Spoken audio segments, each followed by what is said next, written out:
That was lovely. Double XL, cheeseburger, full fat Coke, which I'm still drinking, some chicken nuggets and chips. Oh, hello.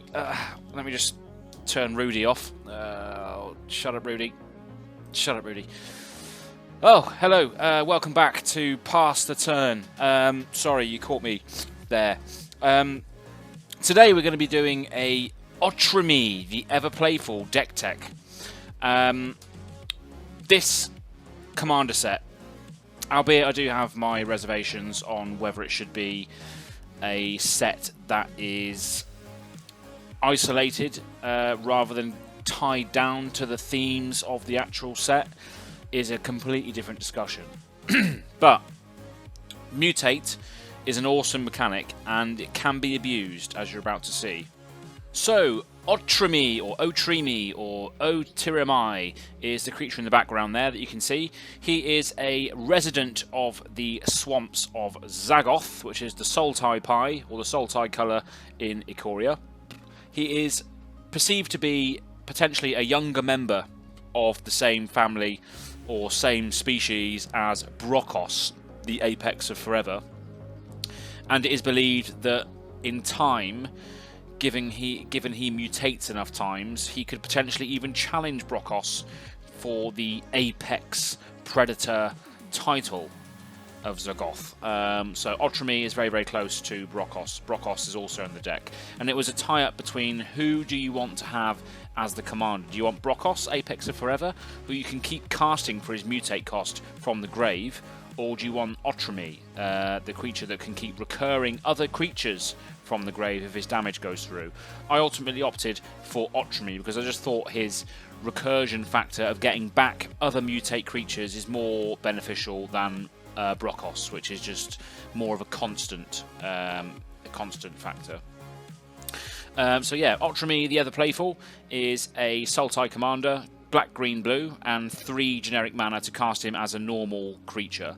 But we never want to do that. He's a 6/6 trample. Whenever he deals combat damage to a player, return target creature card with Mutate from your graveyard to your hand. As I mentioned earlier, he will constantly put other creatures with Mutate that die back into your hand so you can get those Mutate abilities and triggers again, which is key in this deck because the Mutate triggers just stack up.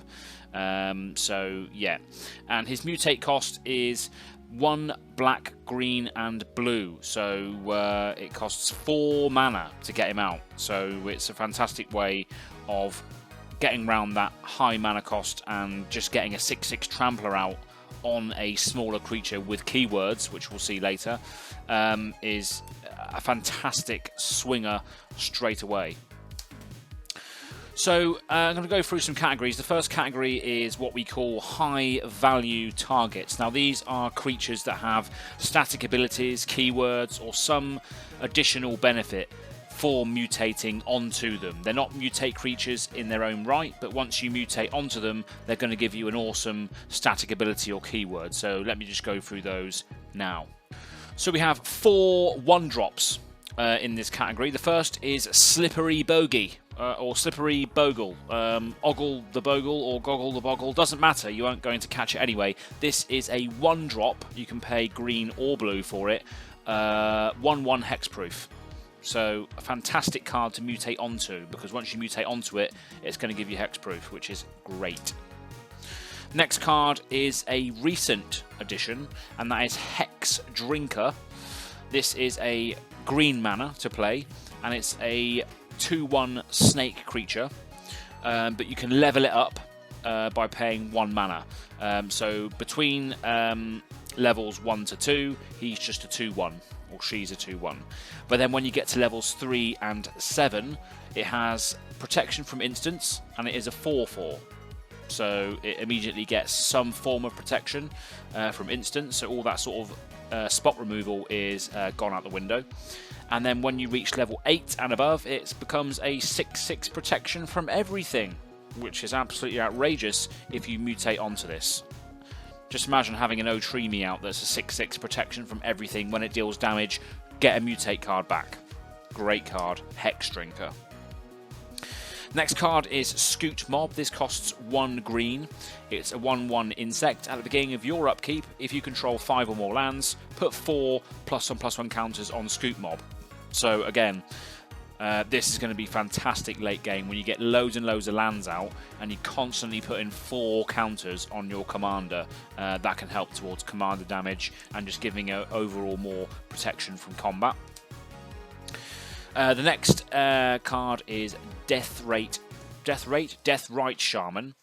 This is more of a utility card, but it can still be considered a high value target because it's an elf shaman, so it can still be mutated onto. It's a 1/2, and you can cast it for black or green, 1 mana still. You can tap it to exile target land from a grave and add 1 mana of any colour to your mana pool. You can pay a black and tap it, exile target instant or sorcery from a grave, then each opponent loses 2 life. Or you can pay a green and tap it, exile target creature card from a grave, you gain 2 life. So it's a good way of draining your opponents, gaining yourself some life back, and also just hating on graveyard tactics. The 2-drop in this slot is Undying Ghoul.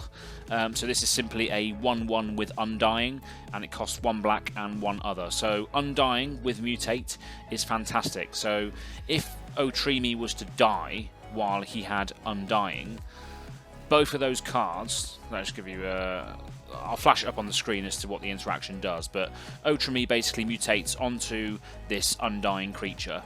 Now, if both of these were to die, because they're 1 creature, they'd both die, and they'd come back separately with a +1/+1 counter on them. So Undying is a fantastic mechanic to have in the deck, and at such a cheap cost, Butcher Ghoul definitely has to go in there. Now the 3-drops of the deck, let me just have a look, there's quite a lot of 3-drops. There's quite a lot of 3-drops. 1, 2, 3, 4, 5, 6, 7, 8, 9 3-drops in the deck. First of all, there is Troll Aesthetic. This is a fantastic mutate target because it has hexproof and regenerate. And it costs 3 mana, 2 green and 1 for a Troll Shaman, 3/2 hexproof regenerate. So a fantastic target to mutate onto. Next we have Cold-Eyed Selkie. This actually came in the precon. It's a Merfolk Rogue. It's a 1/1 with Island Walk. It costs 1 mana of generic and then green-blue or green-blue to have a Merfolk Rogue with Island Walk. Whenever it deals combat damage to a player, draw that many cards. So again, if you mutate Otrimi onto this, it's going to become a 6/6 trample whenever it deals combat damage, draw that many cards. That is pretty ridiculous. It could be also featured in the card draw section, but is very much a high value target. Next card on the in the high value target 3-drop section is Thada Adel the Inquisitor, also known Acquisitor, should I say. She basically acquires artifacts. She's known as the Soul Ring Stealer. She's a 2/2 Island Walk Merfolk Rogue, costs 2 blue and 1 other. Whenever Thada Adel, Acquisitor, deals combat damage to a player, search that player's library for an artifact card and exile it. Then that player shuffles his or her library. Until the end of turn, you may play that card. So you don't have to play the card that you exile with this. You can just literally just rifle through their library, exile their Blightsteel Colossus, and be done with it. Get rid of that threat. Or you could just go and nick someone's Mana Vault, or Soul Ring, or Felwar Stone, or something of that nature. But again, this one is very, very much known as a Soul Ring Stealer. Next card is Predator Ooze. It's quite hard to cast early game, I must admit, but it is a fantastic include because late game it can give something indestructible. So this is green, green, green for an Ooze creature, 1/1 indestructible. Whenever Predator Ooze attacks, put a +1/+1 counter on it. Whenever a creature dealt damage by Predator Ooze this turn dies, put a +1/+1 counter on it. So it's a fantastic way of giving your commander indestructible, or mutate creatures that mutate onto this indestructible, and buffing them up every turn when they attack, as well as when it kills creatures, it gets +1 counters as well. So it's going to get stronger and stronger, Predator Ooze, or whatever Predator Ooze mutates into. Next one is Trigon Predator. This is a 2/3 flying beast. It costs green, blue and 1. And high value target because whenever it deals combat damage to a player, you may destroy target artifact or enchantment that player controls, and it also has flying, so it gives the commander, if you mutate onto this, evasion and also the spot removal piece as well. Next card is Endless Cockroaches. This is a 1/1 insect. It costs black and 1, and whenever Endless Cockroaches dies, return it to its owner's hand. So again, if you were to have Otrimi on top of this, again I will flash up the interaction now, Otrimi would then be a 6/6 trample. Whenever it deals combat damage to a player, return target creature card, mutate to its graveyard to your hand, and when it dies, return it to its owner's hand. So if Otrimi was to die while mutating onto the Endless Cockroaches, both the creatures will then die, and they will both be sent back to your hand. So both Otrimi and Endless Cockroach will then go back to your hand because it affects all of the creatures in the stack. So again, a fantastic card, Endless Cockroaches. Just gives you all your creatures back basically that are part of that stack, which is fantastic. Next high value target is Undergrowth Champion. This is a elemental creature. It's a 2/2. It costs green and 1, and it says if damage will be dealt to Undergrowth Elemental, Undergrowth Champion while it has a +1/+1 counter on it, prevent all of that damage and remove a +1/+1 counter from Undergrowth Champion. And then it also has a landfall trigger. Whenever a land enters a battlefield under your control, put a +1/+1 counter on Undergrowth Champion. So it's a fantastic way of deterring massive damage. You could block a 10/10 with this and then just remove a counter, and whenever a land enters, you're going to get those counters back. So a fantastic way of deterring damage on your commander or mutate creatures. Another high value target in the 3-drop slot is Darksteel Mir. This is a 0/1. It costs 3 to play. It's an artifact creature, but it is indestructible. So if you mutate your commander or any other mutate creature onto this, that mutated creature will simply be indestructible, which is absolutely fantastic. That's a good blocker as well, early game. And the last 3-drop is Leyline Prowler. So this is a Nightmare Beast, costs black, green and 1 for a 2/3 Death Touch lifelink. So some good keywords there to manifest onto. And it can also tap at 1 mana of any colour, so it can ramp you if needed. But again, it's an awesome creature to mutate onto because it has Death Touch and lifelink. So both good deterrents and good ways of getting your life back. There are 4 drops in this high value target slot. The first is Evernight Shade. So this is another Undying creature. It costs 3 generic and 1 black for a Shade creature, 1/1. You can pay a black into it and it gets +1/+1 till end of turn, so it's a good way of buffing your creature if you need the extra buff, and it also has Undying. So again, if this creature was part of a mutate stack, when it dies, all those creatures die and then come back separately with a +1/+1 counter on them, so a fantastic mechanic to have in the deck. Next is one of my favourite cards ever, Thrun the Last Troll. You can go see a deck tech that I did on him a long time ago, but he is now disassembled, unfortunately. The deck didn't really perform very well, not in my meta anyway. It could be different for other people, but Thrun the Last Troll is fantastic nonetheless. An awesome mutate creature target anyway, so it costs 2 green and 2 others for a legendary Troll Shaman creature. It's a 4/4. It cannot be countered. It cannot be the target of spells or abilities your opponents control, and it also has Regenerate. So it's like a Troll aesthetic, but a beefier version, basically. Thrun the Last Troll. Just thought he'd be an awesome include in the deck. Next card we have is absolutely outrageous. This is Elusive Tormentor. So at first glance, you think, well, it's a 4/4 for 4 mana, so it costs 2 black and 2 others for a Vampire Wizard, 4/4, and it also says pay 1, discard a card, transform it. What does it transform into, you say? It transforms into Insidious Mist. Absolutely outrageous card. It is a 0/1, hexproof, indestructible. 2 keywords that you want to have on your commander. It can't block, however, but it also cannot be blocked. So your commander damage is going to go through once this Insidious Mist is on it. So the thing with transformed creatures is, so let's just say Elusive Tormentor was part of the Otrimi stack. So you mutated Otrimi onto the Elusive Tormentor. The Elusive Tormentor can still discard a card and transform itself. That's not going to transform Otrimi, that's not going to transform any of the other cards that are on top of it. It's only going to transform itself. That one card that has the ability to transform will be the only one in the stack that does that. So immediately when you do transform it, Otrimi will then become a 6/6 trample whenever it deals combat damage to a player. Return target creature card with Mutate from your graveyard to your hand. Hexproof, indestructible, can't block and can't be blocked. And whenever it attacks and isn't blocked, you may pay 2 generic and a black. If you do, you can transform it back if you need to. So just a fantastic card. One of my favourites that I added to the list, and I can't remember how I found the card now, but it's fantastic. The last 4-drop of the high value target, this is a card called Endling. This is just great utility. It's 2 black and 2 others for a zombie shapeshifter. It's a 3/3. For 1 black, you can give it Menace end of turn. For 1 black, you can give it Death Touch end of turn. For 1 black, you can give it Undying until end of turn. And then for 1 generic, you can give it +1/-1 or -1/+1. So again, a lot of good utility on the card. Undying as well is fantastic with Mutate. And the last 2 cards here, we have a 6-drop as a high value target. That is Aetherling, similar to Endling.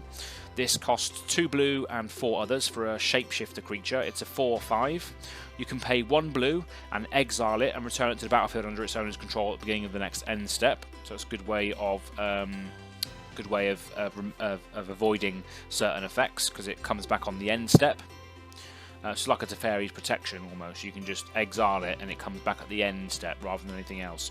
You can give it unblockable till end of turn by paying a blue, or you can pay 1 to give it +1/-1 or -1/+1, so similar to the Endling.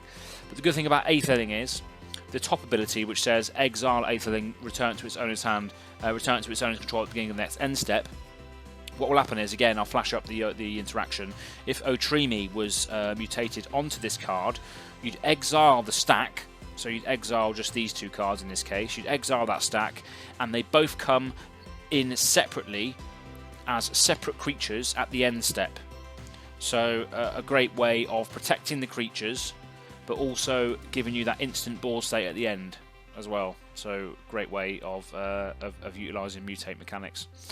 And lastly, in the high value target slot is Hungering Hydra. Probably one of the cards that could come out at first glance, but it's great because it can be pretty much any mana cost. So this costs 1 green and X, so you can pump as many X mana as you want into that. It's a 0/0, it enters the battlefield with X +1/+1 counters on it, where X is the amount of mana you pay. It can't be blocked by more than 1 creature, so only 1 creature can block this, and normally it's going to be huge, which is a great deterrent. And whenever Hungering Hydra is dealt damage, put that many +1/+1 counters on it. So a fantastic way of buffing your commander and also getting through some damage if they don't have, if they don't want to block with that one specific creature. So fantastic card. The next section is all of the ramp spells in the deck. Now a lot of these are staples in green, so I'll go through them very, very quickly. First we have Kodama's Reach. 1 green and 2 others for a sorcery. Search library for 2 basic lands, reveal those cards, put 1 to battlefield tapped and the other into your hand, then shuffle your library. We have a 1-drop, we have Soul Ring, taps for 2, colourless mana, what else you need to know. We have Farseek, this costs 1 green and 1 other. Search library for a plains, island, swamp or mountain, put it onto battlefield tapped and shuffle your library. That's good because it says search library for a plains, island, swamp or mountain, so you can get those dual lands as well, which is pretty good. Untamed Wilds, search library for a basic land, put it into play, then shuffle your library, so you can utilise that 1 mana if you need it. Polywog Symbiote, this is a good card. It costs 1 blue and 1 other for a frog creature, so you can mutate onto it if you need to. It's 1/3, and it says each creature spell you cast costs 1 less to cast if it has Mutate. So it doesn't even need to be cast for its Mutate cost. You can still take use of that 1 mana reduction. It doesn't have to be cast with its Mutate ability. Only if it has Mutate, then you can use that that reduction. But you can use it towards its normal casting cost or its mutate casting cost, which is great. And then whenever you cast a creature spell, if it has mutate, draw a card and then discard a card. So a good way of drawing cards and just getting rid of the rubbish that you don't want to have in your hand if it's not of any use. Search for Tomorrow, good card. Search library for a basic land, put it onto battlefield, then shuffle your library. It costs 1 forest and two generic, but you can suspend it for 1 green mana at the start of the game. I've put this in the ramp category, but it can be used for other things as well. But that's Garruk, the Wild Speaker. This costs 2 green and 2 others for Planeswalker Garruk. Comes in with 3 loyalty. His +1 is untap 2 lands. That's normally what I use it for when he's out. You can -1 to put a 3/3 green beast creature token into play, so that's good because you can mutate onto those green beast tokens. And then you can give it, then you can -4 to give all your creatures +2/+3 and trample end of turn. So a good also win con in there as well potentially. Arcane Signet costs 2 mana, taps for 1 mana of any colour in your commander's colour identity. Migratory Greathorn, which is a mutate creature, but it's searching for land. So this is a 3/4 beast creature, costs 1 forest and 3 generic, but you can mutate it for 1 forest and 2 generic. And it says whenever this creature mutates, search library for a basic land, put it onto battlefield tapped, then shuffle your library. So it's a good way of getting lands out if you mutate it onto something. And then whenever the Migratory Greathorn or whatever stack he's part of, whenever that stack mutates, you get another land. So again, great card to use. Rampant Growth, simply 1 green and 1 other. Search library for a basic land, put onto battlefield tapped. Cultivate, exactly the same as Kodama's Reach, 1 green and 2 others. Search library for up to 2 basic lands, reveal those cards, put 1 to battlefield tapped, 1 onto battlefield tapped, other into your hand, then shuffle your library. And finally we have Sakura Tribe Elder, which is basically a Rampant Growth on a body. So 1/1 Snake Shaman, costs 1 green, 1 other, and you can sacrifice it, search library for a basic land, put onto battlefield tapped, then shuffle your library. So that's the ramp package. So fairly straightforward. And now we have the card draw package. And a couple of different cards types in here. First of all, we have Sea Dasher Octopus. This is a mutate creature. It's a 2/2 octopus, costs blue, blue, and 1 for its normal casting cost, or 1 blue and 1 other for its mutate casting cost. It does have flash, so you can flash out at instant speed if it goes unblocked. And it says whenever this creature deals combat damage to a player, draw a card. So it's a good way of giving mutate stack the ability to card draw if it does damage to something, which is good. Beast Whisperer. Very, very consistent way of drawing cards in this deck because we're always casting creatures. So it's 2 green and 2 others for an Elf Druid, 2/3. So it could also be mutated onto as well if need be. And it says whenever you cast a creature, draw a card. So fantastic. We have Garruk Primal Hunter. This is mainly used for card draw, but it can be used for other things as well. So it costs 3 green and 2 others for a 3 loyalty Garruk Planeswalker. Its +1 is put a 3/3 green beast creature token onto the battlefield. So again, a good way of putting a token onto the battlefield that you can mutate onto. -3 is draw cards equal to the greatest power among creatures you control. So a good way of drawing a lot of cards. Most of the time that greatest power will be 6 or greater because of the commander. And then -6, I've never seen this ability go off ever. Put a 6/6 green worm creature token onto the battlefield for each land you control. It's good to have on there as an imminent threat, but I've never seen it go off ever. Next card, Rishkar's Expertise.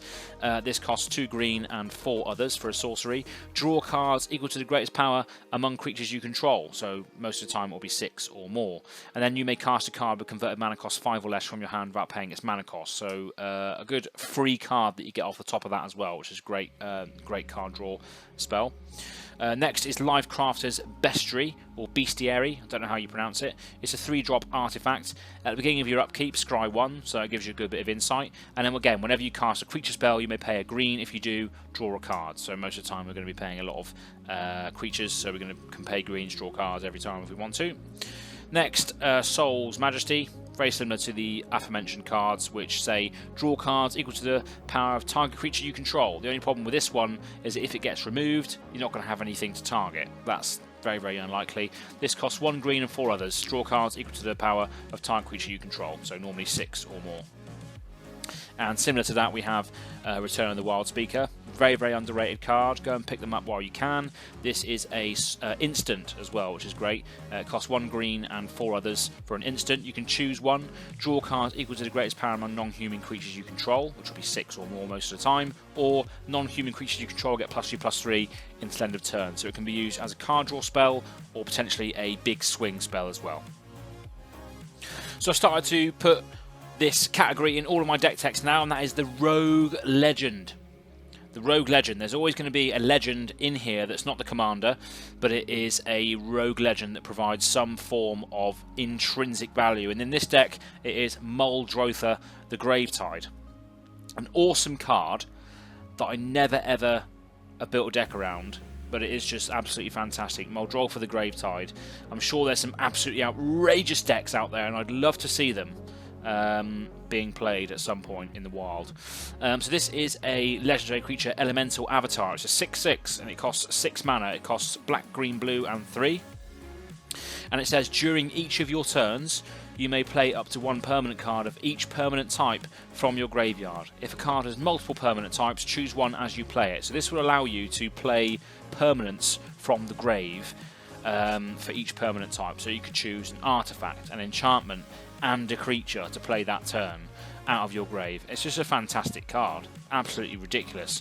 And again, if you're casting stuff from your grave, you can cast it for its mutate ability as well, because you're just casting it onto a non-human creature that you control. So mutate will be allowed to be used that way. So Muldrotha is just a great value engine, an instant threat, and whenever I've played Muldrotha in this deck, it has been immediately removed or board wiped because it's just a menace to those board states.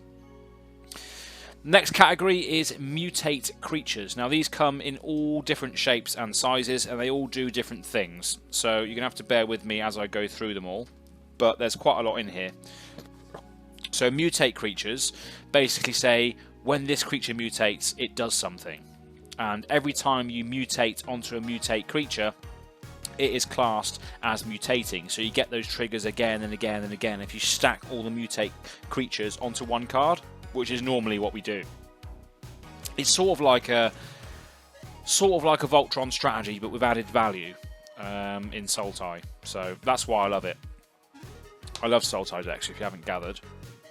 The first card is Parcel Beast. This is a elemental beast. It's a 2/4. It costs normal casting cost is 2 generic green blue and a mutate cost of green blue. And it says pay 1 and tap it. Look at the top card of your library. If it's a land card, you may put it onto the battlefield. If you don't put the card onto the battlefield, put it into your hand. So a good way of getting more lands out, just siphoning through your deck a little bit more, and another good mutating card, which will obviously trigger other mutate triggers. Next card is Archipelago. This is a Leviathan. Woohoo! I love Leviathans. It costs 2 blue and 5 others normally, but its mutate cost is 1 blue and 5 others. It's a 7/7 Leviathan. Leviathans are normally huge. And it says whenever this creature mutates, tap up to X target creatures, where X is the number of times this creature has mutated. Those creatures don't untap during their controller's next untap step. So this is an absolute menace, because if you've got a huge stack of mutated creatures, this is going to tap loads of different things down, which are not going to untap during the next untap step. So it's a great way of clearing the board and just being an absolute menace to those pesky creatures out there. Next card is Trumpeting Gnar. This is a fantastic include. It costs 1 generic and green blue for a 3/3 beast, and you can mutate it onto something by paying 3 generic and green blue or green blue. And it says whenever this creature mutates, create a 3/3 green beast creature token. So it's a fantastic way of creating a board state if you keep mutating onto the same creature. So fantastic way of getting more creatures. Next card is Dirge Bat. This will cost 2 generic and 2 black for a 3/3 bat with flash and flying, which can be utilised in its own accord. And its mutate cost is 4 generic and 2 black. So whenever this creature mutates, destroy target creature or planeswalker and opponent control. So a good way of removing pesky planeswalkers or creatures by mutating onto it or mutating with it. Next card, Auspicious Starix. This is a fantastic Genesis Wave type effect. It costs 4 generic and 1 green for an Elk Beast. It's a 6/6 by default, and it has a mutate cost of 5 generic and 1 green. Whenever this creature mutates, exile cards from the top of your library until you exile X permanent cards, where X is the number of times this creature has mutated, and put those permanent cards onto the battlefield. So this will pay if you are mutating lots and lots and lots of times onto one singular creature, because the more times you mutate, the more permanents are going to come off the top. So keep mutating onto a creature if you have Auspicious Starix in your hand. Next card could be a commander for the deck, and that is Brokos, Apex of Forever. This is the rival to Otrimi, or what Otrimi wants to defeat, basically. He wants to be the Apex Predator, and Brokos is saying, no, you can't, because I never die. I am the Apex Forever. So this is a Nightmare Beast Elemental, mythic rare from Ikoria, the main set. This costs 2 generic, black, green, blue for a Nightmare Beast Elemental, and it has a mutate cost of 2 generic, blue, black, green, green. It's a 6/6 trample, and it says you may cast Brokos, Apex of Forever from your graveyard using its mutate ability. So even if it was to die and get sent to the grave, you can still cast it from the grave to mutate onto something else to cause a whole stack of mutate triggers, or just buffing up other creatures by putting Brokos onto them. And Brokos is a 6/6 trampler, so it's nothing to be sort of ignored. So again, a fantastic card. Brokos, Apex of Forever could be a commander of the deck, but in this deck, I think Otrimi is the main threat because he's cheaper as well, or she. Next card could be included in the card draw category, but I've included it in the mutating creatures one. This Dreamtail Heron. It's a 3/4 flying elemental bird, costs 1 blue and 4 others for its normal cost, or 1 blue and 3 others for its mutate cost. Whenever this creature mutates, draw a card. It's a 3/4 flying, so the more time it mutates, the more cards you're going to draw. Next card, piece of removal, Gem Razor. This is a beast card. It's 4/4. It costs 1 green and 3 others. It's a 4/4 reach trample, and its mutate cost is green, green, and 1. So the mutate cost is cheaper. Whenever this creature mutates, destroy target artifact or enchantment an opponent controls. So a good way of stacking those triggers and destroying multiple enchantments and artifacts. Next card is Boneyard Lurker. This is a Nightmare Beast. It costs black, green, and 2 for its normal cost. It's a 4/4 Nightmare Beast, and has a mutate cost of 2 generic and then black, green, any combination you like. And it says whenever this creature mutates, return target permanent card from your graveyard to your hand. So another way of getting all your good permanents and mutate creatures back for their effects again. Next is Pouncing Shore Shark, a pesky little creature. This is a 4/3 with flash. It's a shark beast. It costs 1 blue and 4 others, and the mutate cost is 1 blue and 3 others. 4/3 with flash, so you can play the mutate at instant speed if needed. When this creature mutates, you may return target creature an opponent controls to its owner's hand. So a nice little trickery card, which can be also deadly if you mutate it multiple times. Awesome card, Glowstone Recluse. This is really, really good. It's a spider, so one of my favourites. A 2/3 with reach. It costs 1 green and 2 others.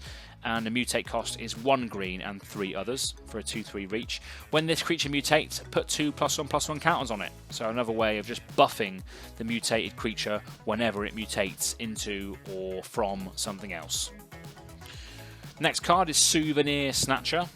A bird creature. It costs 1 blue and 4 others normally, or 5 generic and 1 blue if you mutate it. And it's a 4/4 flying. When this creature mutates, gain control of target non-creature artifacts. So it can just steal everyone else's soul rings, mana crypts, mana vaults, lux cannons. You can just steal all sorts of different things. All sorts of different things. Ridiculous. Next card, Cavern Whisperer. This is a nightmare creature, 4/4 menace. It costs 1 black and 4 others, or mutate for 1 black and 3 others. Whenever this creature mutates, each opponent discards a card. So a good way of stripping out your opponent's hand if you mutate it multiple times. And a lot of people play decks where they don't want to discard stuff that's in their hand. Apart from those pesky graveyard decks, it is quite an interactive ability, making people discard. So glad to have it in there. And it's a menace as well, so it can get through unblocked. Next card is Insatiable Hemophage. This is a nightmare creature. It's a 3/3 with Death Touch. It costs 1 black and 3 others.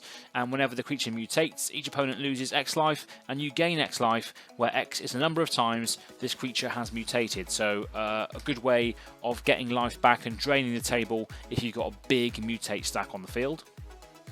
Next is Chittering Harvester. Again, another nightmare card. It's a 4/6. It costs 1 black and 5 others, or mutate 1 black and 4 others. Whenever this creature mutates, each opponent sacrifices a creature, so a good way of curbing the field. And sacrifice, again, is a good way of removal because it gets round hexproof, indestructible, because the controller has to sacrifice that creature by choice. So yeah, a good card for removing stuff. Speaking of removing, we have Sawtusk Demolisher. This is a 6/6 Trampler. It costs 2 green and 4 others, or for Mutate it costs 1 green and 3 others. 6/6 Trample, when its creature mutates, destroy target non-creature permanent. Its controller creates a 3/3 green beast creature token. So it's basically a Terastodon type effect on a mutate creature. Not quite Beast Within, because Beast Within can target any permanent. That's why I say Terastodon, because Terastodon says non-creature permanent. But again, it's great for destroying those horrendous lands, artifacts, enchantments, all those pesky non-creature stuff it can get rid of, which is great, because you can stack those mutate triggers as well. And finally, we have Mind Leecher. This is another nightmare. It costs 2 black and 4 others, or mutate is 1 black and 4 others for a 5/5 flying nightmare. When this creature mutates, exile the top card of each opponent's library face down. You may look at and play those cards for as long as they remain exiled. So if you have the mana to pay for those cards that the Mind Leecher exiles, you can use them against your opponents, which is always fun. Next up, we have a category of just additional value cards, really. Wasn't really any other place for them in the deck, and this deck is very, very much based on creatures doing the effects. So they don't really fit into any of the other categories, so it's just a miscellaneous category. So first of all, we have Gaze of Granite, because sometimes you just want to destroy everything, even your own stuff. So it costs green, black, black, and X for a sorcery, and it says destroy each non-land permanent with converted mana cost X or less.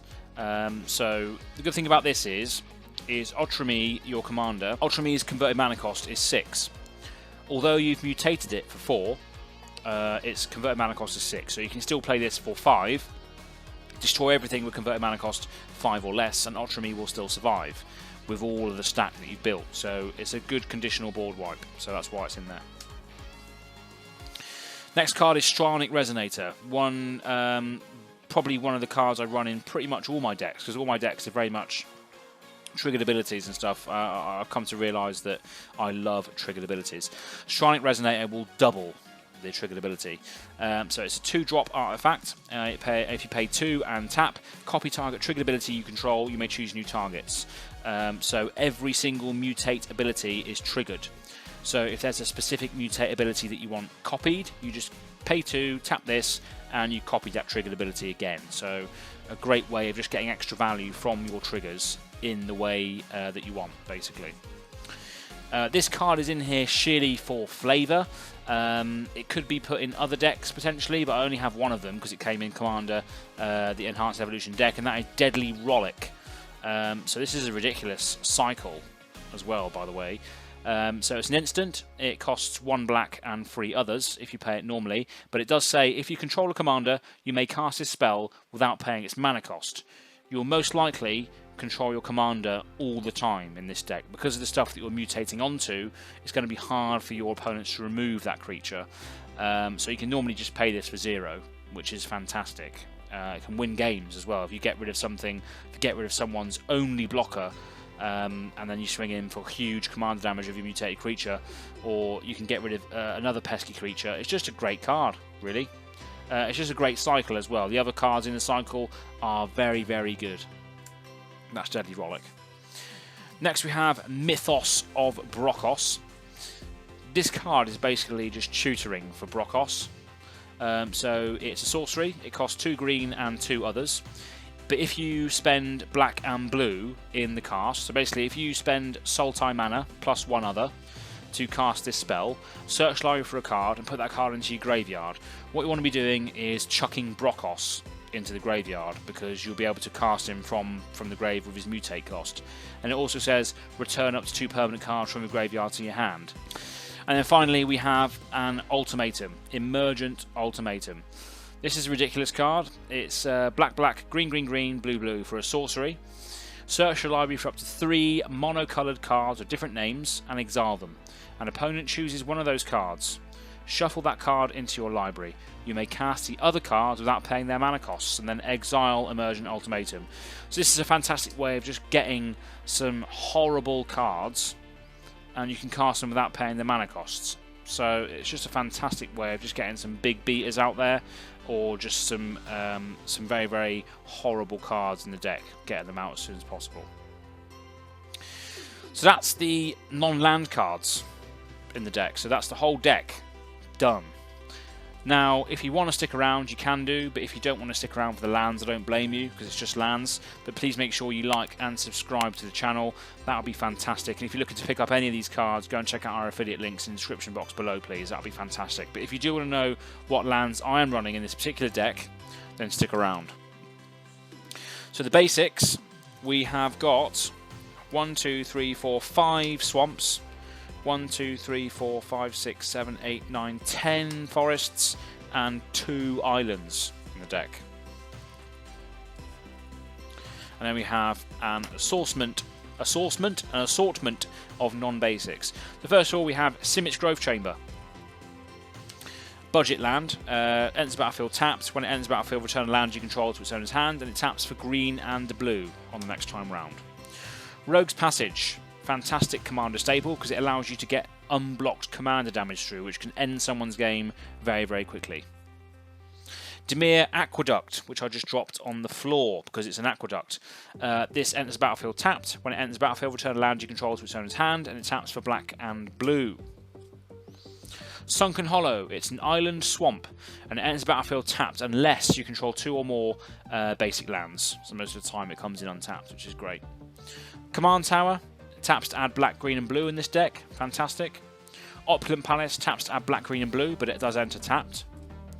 Yavimaya Coast taps to add 1 colourless mana, or it can tap to add green or blue, but it does 1 damage to you. Tainted Wood taps to add 1 colourless mana, or taps to add black or green if you control a swamp. Woodland Cemetery enters the battlefield tapped unless you control a swamp or a forest, and it taps to add black or green. Zagoth Triome. Otrimi's deck wouldn't be complete without a Zagoth Triome. This is a swamp forest island from Ikoria. It enters battlefield tapped, and it taps to add black, green or blue, and you can cycle it away for 3 to draw a card if you don't need it later. Temple of Malady enters tapped. When it enters, you scry 1, and it taps to add black or green, so a good way of looking at top of your deck. Hissing Quagmire, this is a land that enters tapped, taps to add black or green, but then it can turn itself into a 2/2 black and green elemental with Death Touch instead of turn if you pay 3 mana for it. So it's a good way of turning your land into a creature if you have nothing else to block. Dismal Backwater enters battlefield tapped. When it does, it gains you 1 life, taps to add black or blue. Hinterland Harbour, this is a land that enters battlefield tapped unless you control a forest or an island, taps to add green and blue. Exotic Orchard will tap to add 1 mana of any colour that a land an opponent controls could produce, so most of the time it will tap for most of your colours. Llanowar Waste taps to add 1 generic or black or green, but it does 1 damage to you if you choose to add coloured mana. Thornwood Falls enters battlefield tapped, but it gains you 1 life, and it taps to add green or blue. Endless Sands taps to add 1 generic, and then you can pay 2 to exile type creature you control, and then you can pay 4 to sacrifice it, return each card exiled with Endless Sands to the battlefield under its owner's control. So it's a good way of protecting creatures as long as you've got the mana to bring them back, basically. But it can also permanently put things in exile, which is not good. So I don't know why it's in there, to be honest. It was part of the pre-con, I just haven't removed it yet. Next card, we have Dark Water Catacombs. This is basically a signet on a land, so it taps for black and blue, but you need to pay 1 generic mana and tap it to do that. And then we have Jungle Hollow, which enters battlefield tapped. You gain a life, and it taps to add black or green. That is the deck. The land base in a lot of my decks are very, very varied. Some more than others are more expensive. That's quite a budget one. Don't have many high value lands in there. I think a lot of my Sultai lands are in my Yarok deck. which is another fantastic deck, which you probably would have seen at some point. There's a couple of changes, but Otrimi, the Ever Playful, was a fantastic commander. Especially with these upgrades, he becomes an absolute menace to get rid of, especially if you mutate it onto a hexproof indestructible creature. It's just absolutely fantastic. He's very, very cheap to mutate onto a creature on turn 3, 4. You should be getting this out 6/6 with a ridiculous keyword. So a great commander.